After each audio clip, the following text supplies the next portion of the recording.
Hi friend, हम लोग आए हैं होली का वीडियो शूट करने के लिए और ये हमारे एक्टर कलाकार सब लाइन में लगे हुए हैं। तो आप लोग ढेर सारा प्यार दीजिए और हमारे इस गाने को आगे बढ़ाइए। ये होली का हो रहा है shoot, first Holi first time shooting. तो आप लोग ढेर सारा प्यार दीजिए और कमेंट जरूर करिए गाना कैसा लगा।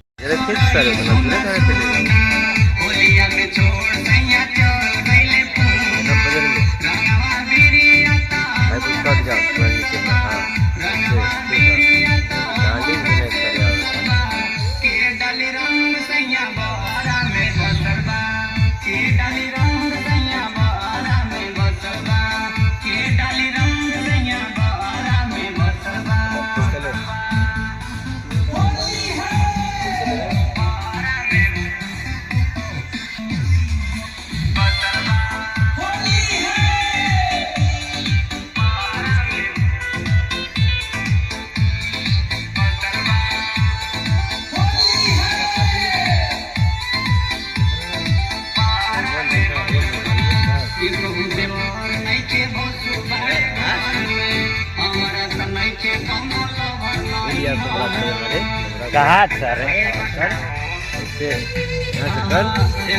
तो यहाँ ले का करे वहाँ ले ना लौकत करो।